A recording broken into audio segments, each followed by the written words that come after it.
Hola de nuevo, chicuelos y chicuelas de segundo de la ESO. Vamos a empezar con la unidad 4. A mí me gusta empezar con la lectura comprensiva, aunque mucho me temo que si vuestros profes o vuestras profes no os hacen leerla y os mandan la tarea, lo mismo la saltáis y es bastante importante. Seguro que vuestros profes y vuestras profes creen que es importante y algunos sí que lo mandarán leer y harán los ejercicios para mejorar la lectura comprensiva. Pero sí que es cierto que en otras ocasiones se lo saltarán porque tienen que ir más rápido si quieren acabar el contenido. Bueno, a mí mismo me ocurría cuando yo daba clase. Me gustaba leerlo, hacer preguntas, pues eso, el trabajar la lectura comprensiva, que creo que es muy importante, pero en algunas unidades me lo saltaba. Pero bueno, como ahora puedo, lo vamos a hacer despacio y espero que os sirva de ayuda. Vamos con la página 68, 69, 70 y 71. En la 68 os recuerdo que simplemente viene más o menos lo que vamos a ver en la unidad, tanto de la comunicación, en la parte de comunicación, como en el apartado de lengua. Sabéis que se suele trabajar el apartado de comunicación, de lengua, de literatura. Bueno, pues aquí tenemos la lectura, una pirámide del siglo XX.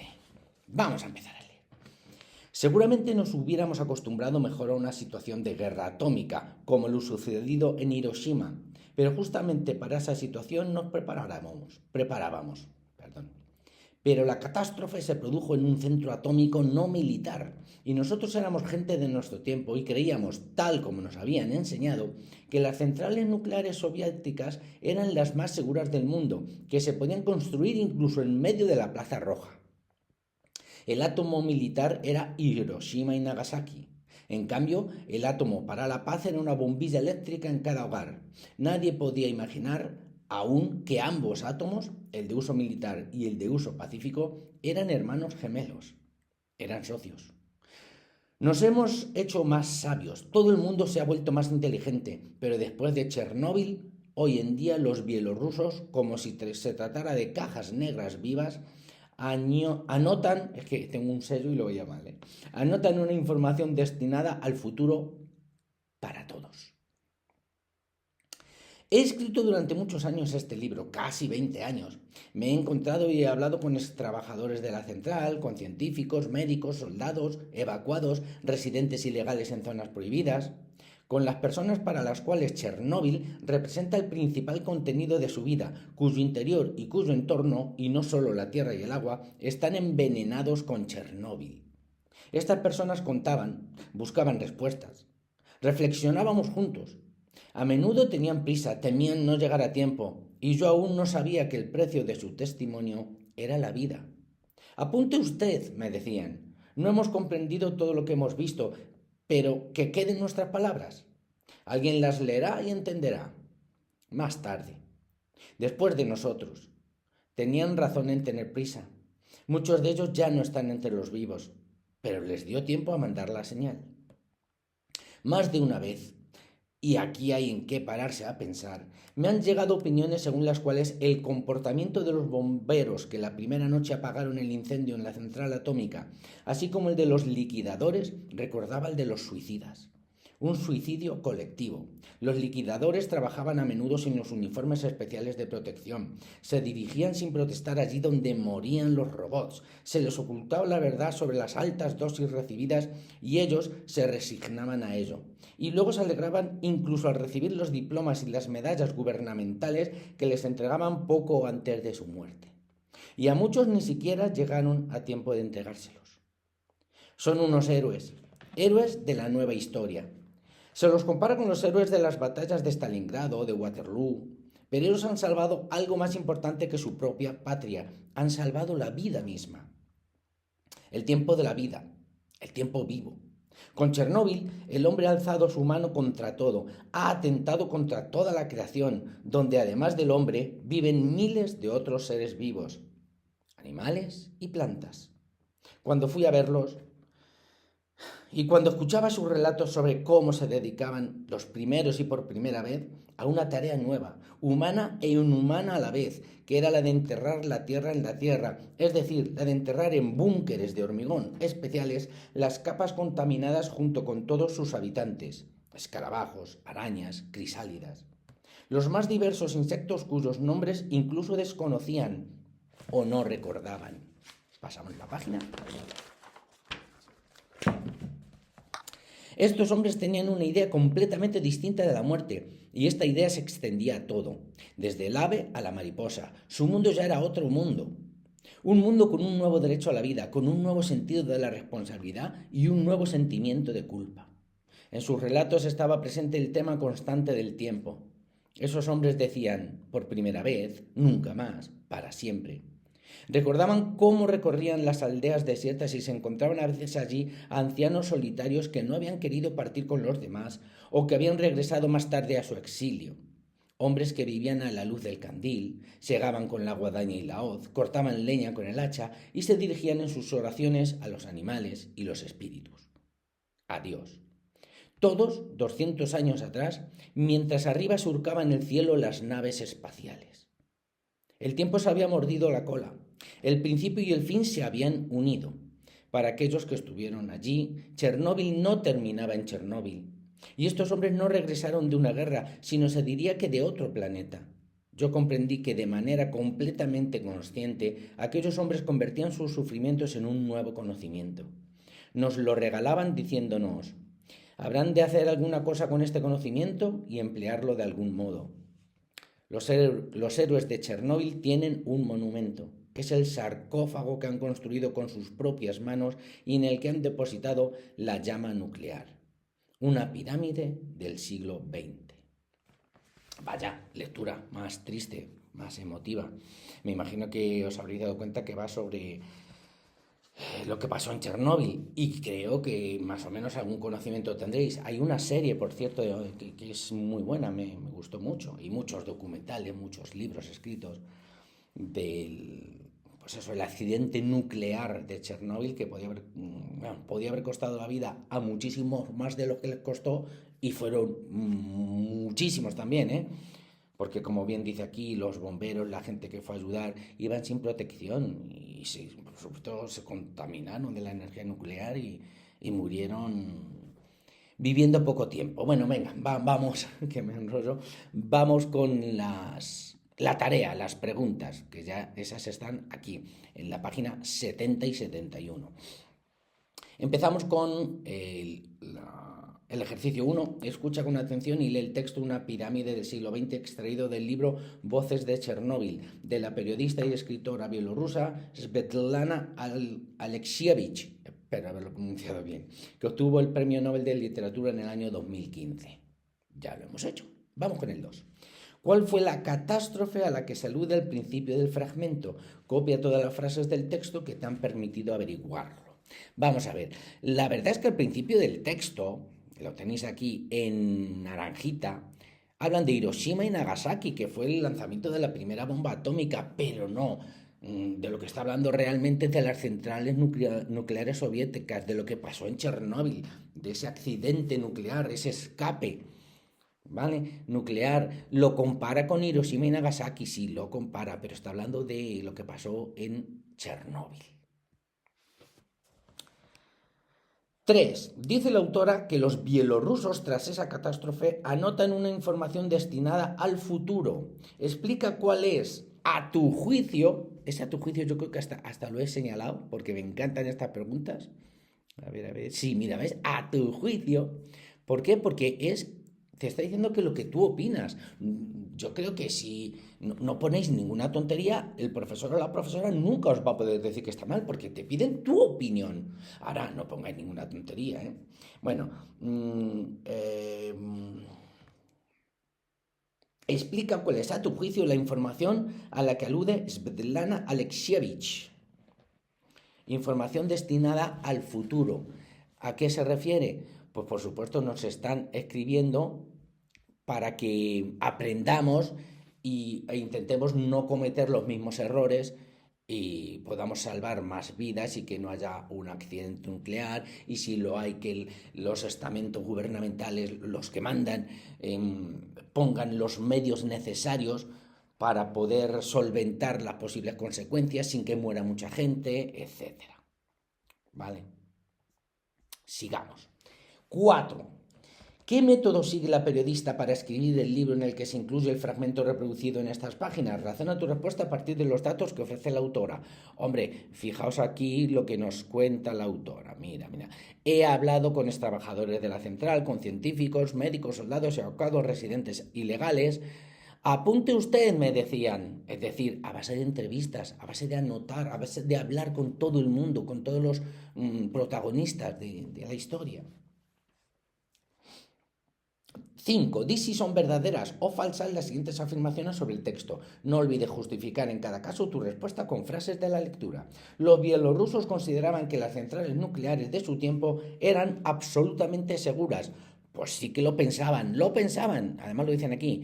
Las centrales nucleares soviéticas eran las más seguras del mundo. Eso pensaban los pobres. Las autoridades se comportaron correctamente con los bomberos y con el personal encargado de limpiar la zona. Y una mierda, iba a decir, otra cosa más gorda, no lo habéis leído. Que pasaban de ellos, que los bomberos y los otros iban sin protección, y que luego el gobierno simplemente les dio un diplomita y ya está. No, en fin, horriblemente se portaron. Muchas de las personas afectadas por la catástrofe ya han fallecido. Exacto, hombre, ya pasó hace muchísimo, pero no tardaron mucho en morir. Viene por aquí, a ver. Mira, ya muchos ni siquiera llegaron a tiempo de entregarles los diplomas que entregaron en el 2015 antes, ¿eh? O sea, fijaos ahora, los pobres. Bueno. Ejercicio 6, que nos pasamos a la página 71. Aquí. ¿A qué persona se refiere la autora con la palabra héroe? Explica por qué crees que utiliza este término para hablar de ellos. Sobre todo a la gente que ayudó para intentar evitar que se propagara, porque eso podía, vamos, si no hacen lo que hicieron, hubiera llegado a muchísima más gente. Entonces, a costa de su vida, pues todos los bomberos, liquidadores que llamaban. Por cierto, yo no sabía lo que era un liquidador y lo busqué, mira, en ChatGPT, por supuesto.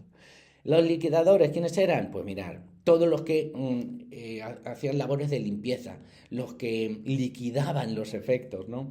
Bomberos, soldados, reservistas, ingenieros, personal médico, voluntarios, todos esos se les llama liquidadores. Y pobres liquidadores.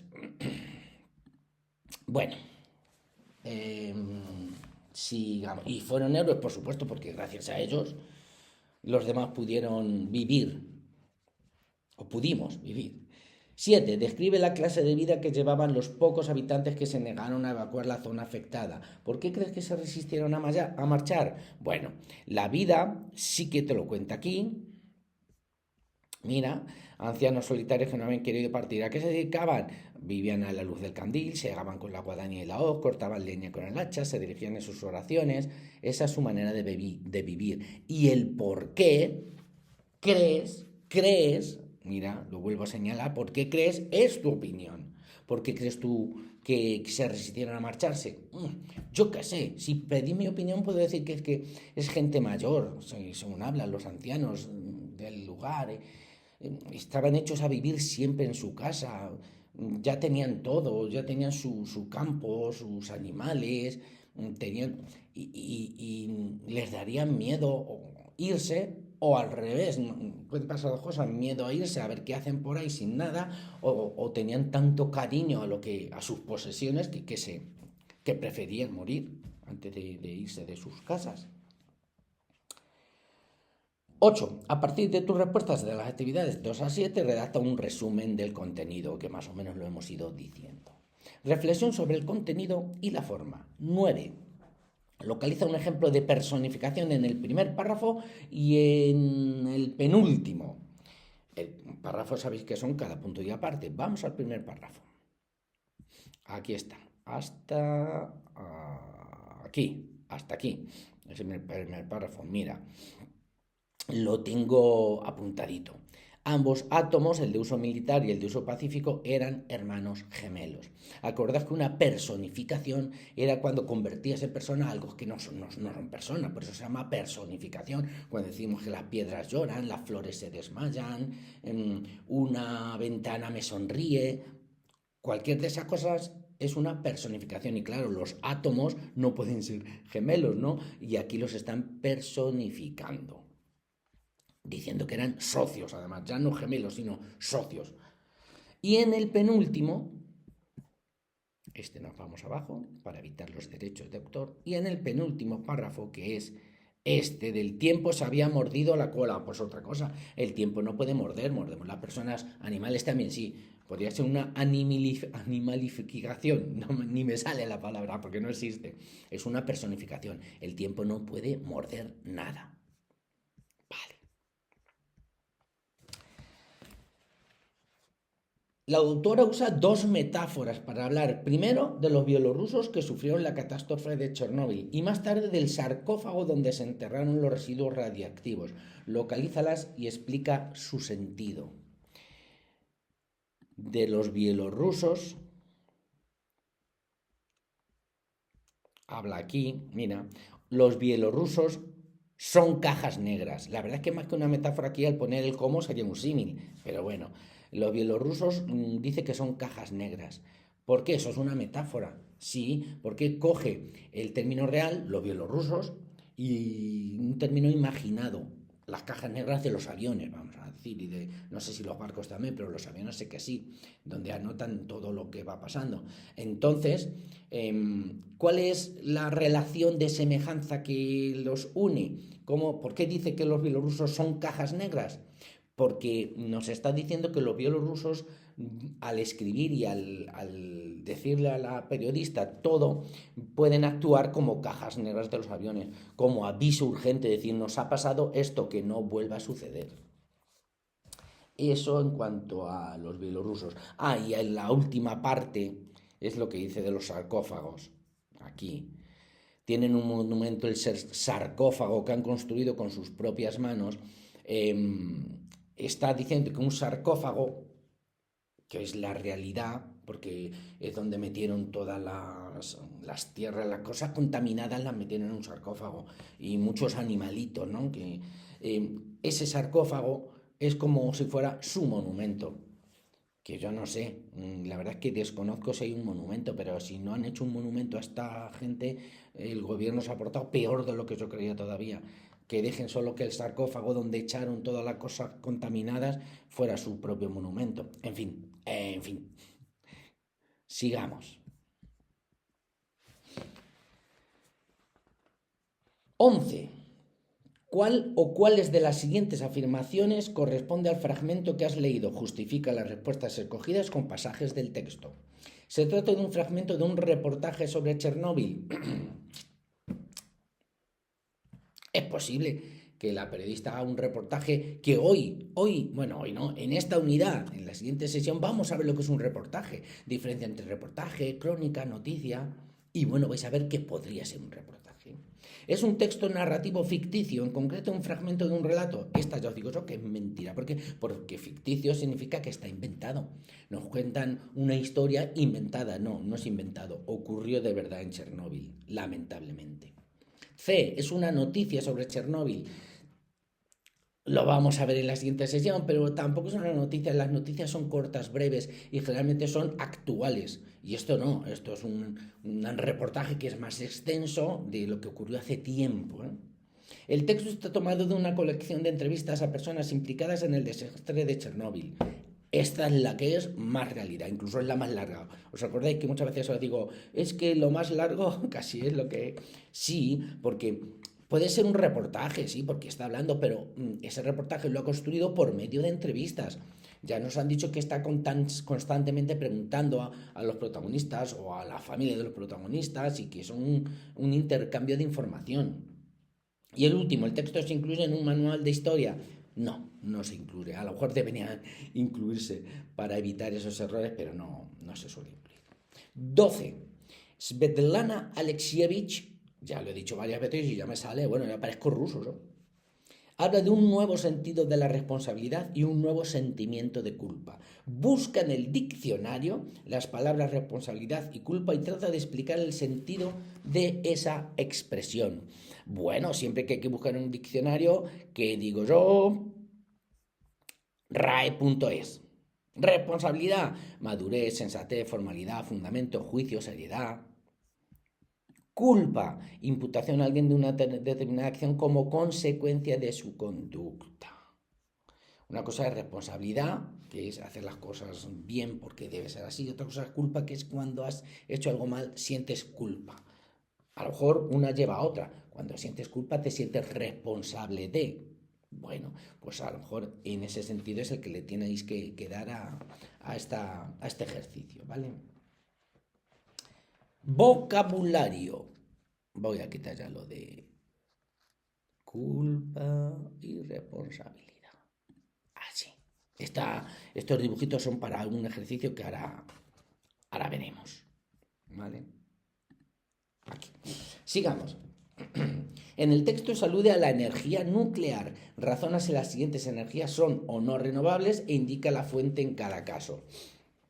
Todas son renovables, ¿vale? Pero vamos, esto se lo podéis preguntar al ChatGPT y te va a decir de dónde se saca cada una. Por ejemplo, mareomotriz, de las mareas provocadas por la luna, pero bueno. Hidráulica, todo lo que empieza por hidro suele ser agua, hidromasaje, un masaje con agua. Hidráulico. Geotérmica, del calor de la tierra, ¿no? Eólica, Eolo era el dios del viento, pues cuando decimos eólico o eólica nos referimos al viento.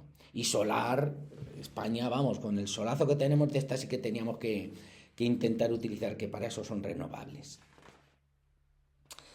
14. En la lectura se emplean los términos sarcófago y pirámide. Relaciona las imágenes del margen con las siguientes palabras que designan tipos de sepulturas o de construcciones funerarias. Aquí tenéis, eso sí lo podemos ver, creo, las imágenes. Está claro que todo el mundo sabe que esto es una pirámide. Espero lo sepa todo el mundo que esto es una pirámide, ¿no? Creo que todo el mundo sabe que esto es un sarcófago. Y las demás, pues chicos, os aconsejo que si tenéis alguna duda, mira, yo aquí he puesto un ejemplo, yo he puesto mastaba y en imágenes, ¿dónde lo vais a ver? ¿Cuál es la mastaba? Si es eso, pues está claro que va a ser esta, que es igualita que los dibujos. Y así podéis ver perfectamente qué cartelito corresponde a cada imagen. Último ejercicio, 15. Según la escritora, algunos bielorrusos que permanecieron en la zona afectada se dirigían en sus oraciones a los animales y a los espíritus. A Dios.